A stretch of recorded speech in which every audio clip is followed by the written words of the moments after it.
Hi guys, I wanted to go over the spiritual meanings or the hidden codes that were at the halftime show this past Sunday. I haven't seen any videos on this, so I wanted to go over some things that I noticed. And just right off the bat, most likely if you're clicking on this, you're most likely a spiritual person, you're of high vibration, and this is just a reminder for you to keep your vibration up, to keep your focus and attention on the things that you want to bring into this world. And that being said, let's get into it. The signs and symbols that they put in the halftime show, and that is in the Super Bowl. And first things first is the Super Bowl is a big ritual. So it is a time where they can have their hidden codes, where they can display their hidden codes in entertainment. And they like to do it in entertainment because everybody's focus energizes the message that they're trying to relay to each other, or they're trying to relay to our subconscious. Okay, so I wanted to go over the first part, which is basically him walking through the field of Puerto Rico with people with straw hats, and he starts off with the song Titi Me Preguntó, which is a song about Bad Bunny's uncle basically asking him, like, how many girlfriends do you have? And Bad Bunny says, oh, I have all these girlfriends from different places. And yeah, guys, I think that in itself is a testament of why they chose Bad Bunny, why they chose him, and for his music to program the masses. Okay? Every single music, every single sound that you hear throughout the day is essentially programming you. And in this case, this music is not for your enlightenment. It's not for you to heighten your awareness.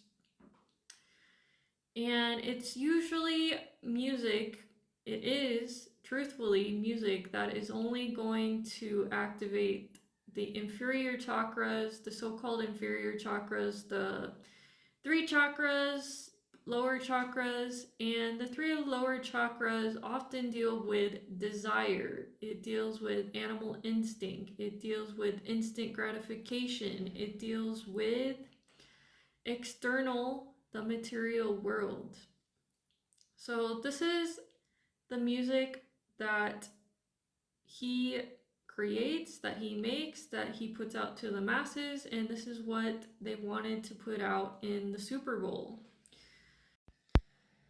And I don't know why this caught my attention. Maybe it's not really that important, but he does have like a red drink. I feel like red is very important in the symbolism. And the red drink made me think of Catholicism. Just to put a little bit of info, FYI, the red drink or the red wine that people partake in or consume is basically simulating cannibalism, or basically taking some or drinking the blood of someone else or Christ. And that's just what it made me think of. And we do see red a little bit more in his Super Bowl. So this is the part that really got to me, and I was like, what the heck is this? Like, it made me feel really weird. I think there was a lot of points or a lot of scenes that made me feel weird. I was like, what the heck is that? And it took me a little while to digest what was going on, but yeah, I watched this part and we see the pink house, or as Bad Bunny calls it, the La Casita. And what Bad Bunny says, or what he portrays this to be, is representative of Puerto Rico and the typical Puerto Rican house.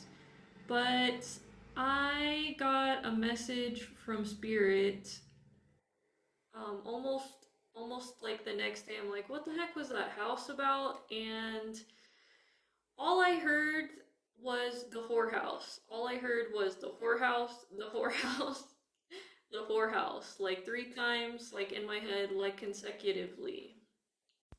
So basically, I needed a lot more confirmation, or just a little bit more confirmation, so I just typed in, what does the pink house mean in Freemasonry? Because these are the people that are putting their codes in the Super Bowl, is the hidden hand, the black hand, or the Freemasons is what they like to call themselves, the Illuminati, whatever they want to call themselves. But I found right away up here, and it says the Pink House, a specific historical building in Charleston, is known as the Pink House, which is often associated with legends of being a tavern or brothel in the 18th century. And even though it says that it's not Freemasonry, I checked out another article and it literally says this house is professed to be the oldest masonry residence in Charleston.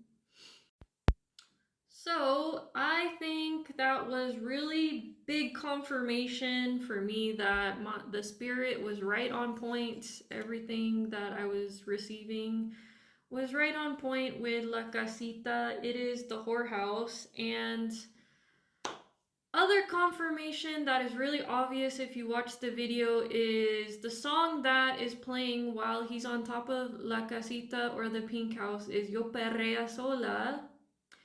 And again, this is a song that just degrades women.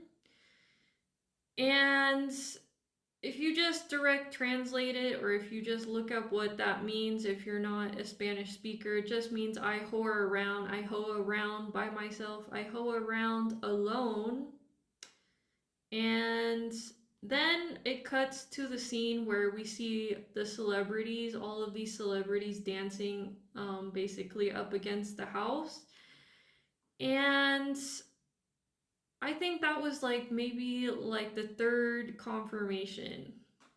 That was just like the third strike right there, because as we're seeing about Hollywood, there is a lot of that culture going around, or that's what's been going on in this back behind the scenes. Is there has been a lot of trafficking, there's been a lot of sexual things that have been going around, which I'm sure I don't need to speak about. And I'm not stating that the celebrities shown are directly involved, but I'm just saying that most of Hollywood, practically almost everyone, I'm gonna say, until further evidence is shown, has been involved with some sort of that degrading culture. He goes on to sing Gasolina on top of the Pink House, which again is a song that is degrading women, or just saying that she's only good for her body and doing this kind of stuff to men. Again, a very patriarchal song. Again, a song that is only going to activate, or it's only going to keep you tapped or trapped in your lower 3 chakras. Alright, so this scene again made me feel very weird. I'm like, what the heck am I looking at right here? And if you guys have not watched the video, there was a ceremony, there was a real couple that was on the scene and they got married. And everybody's like, oh, that's so sweet, they got married. And I'm like, oh my gosh, but I feel like there's some other sinister meaning behind this, and I couldn't figure it out. But I saw Lady Gaga and I was like, why is she there? Like, she's not even really that close with Bad Bunny. And I also saw the symbolism of her blue dress and the red rose and the white hair. And I was thinking about it, but I couldn't just put my tongue on it until somebody else basically kind of spilled the beans. And I'm pretty sure a lot of other people, most likely on Reddit, are probably just spilling like little beans about it. Basically, what I read and what I got info on was basically that Lady Gaga is the high priestess in this ceremony. So there was not just one ceremony, there was actually two ceremonies or two marriages going on, and she was the high priestess. And she was initiating or coronating Bad Bunny as a 33rd degree Mason. And when I read that, I was like, oh, okay, let me go back and make sure that that's what was going on. And you can see that she does touch the top of his head, his crown, and that indicates that he has been initiated. So that is one interpretation, but again, that's what made me feel really weird about this whole entire scene right here, what was going on with Bad Bunny and Lady Gaga. And not only this, that we see this a lot in Hollywood. A lot of the celebrities make it very much known that they're a part of the Illuminati. We saw with Rihanna in her halftime show as well, so it's not like anything new or anything. There's a lot of whistleblowers that are always talking about this, but I would say, again, the red rose, even though it's not a rose, but the red like flower lets me know that there's some brotherhood kind of stuff going on. And also that Bad Bunny was wearing a suit and tie, and you wouldn't question that for a wedding ceremony, but the suit and tie is originated from Masons, the Masons. So again, that just lends itself to the evidence that most likely this ceremony was two ceremonies in one and you just didn't know it. And yeah, if you guys listen to the song or the lyrics of the song that Lady Gaga was basically saying, it's also very weird and apocalyptic, like end times, revelation times, because she was basically singing about the end of the world. And it goes like, if the world was ending, I would only want to be with you. I'd only want to be with you, and that's it. Stuff like that. So again, this is just another weird feeling that I got while I was watching this scene. Alright, so I don't really have that much to say about this scene, but again, I want to talk about the Grammys or what goes on in the background, that everything is pretty much scripted. They give the illusion that there's voting going on, but honestly, it doesn't make sense. Like, why are albums that people have never heard of, or why are people being nominated, or why are people winning when most of the people haven't listened to them, or they're not as popular as per se?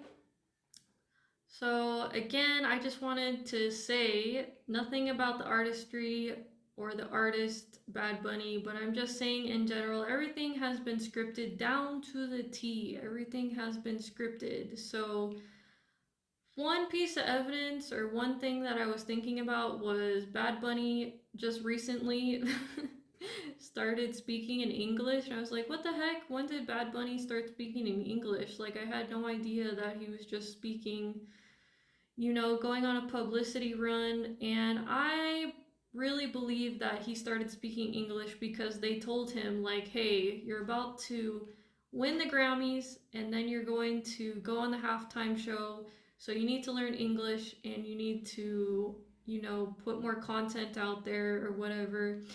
And that's exactly what happened. Everything was scripted, and that is exactly what happened. So again, I feel like everything that we see in arts, entertainment is to basically pull our attention away and not notice all of these subtle illusions and all of the behind scenes that are going on. And just like a last comment about this scene is, basically in the comments or people were talking about this little boy was detained by ICE. So again, I feel like Bad Bunny or whoever was scripting this was basically trying to pull at the heartstrings of the people and trying to put the ideals of the population together with Bad Bunny's. Just basically trying to connect and coincide the ideals of the population. Okay, last thing that I want to talk about, I'm not really sure entirely, but this is what it made me think of, is the straw hats, or the guys with the straw hats on the electrical poles. Obviously, on the superficial level, the surface level, we can see that the message here is talking about Puerto Rico and their power outages and their lack of resources from the government, US government, or whatever governments that are involved. But honestly, I saw some sort of coded message here, and I believe they're talking about the straw man. And if you guys don't know what the straw man is, I highly recommend that you look it up, straw man in law. But a straw man is basically what the whole population is. We are all straw men. We are basically dead in the eyes of the law. We are civilly mortis. And because we are so-called imbeciles in law, they have to take care of us. They have to feed us whatever they want to feed us, whatever they want to put down our throats. And if you guys don't believe that you are a straw man, then I highly recommend that you look at your social security code, you look it up, and see how they have been tracking you, see what they have done with those codes, what they have done with your social security number and codes behind your back. And also, if you look at any of your bank statements, if you look at any of your credit cards, you're always regarded in capital letters because you are just a corporation. You are not a human being to them. You are not a sovereign being. You are just a entity that is dead.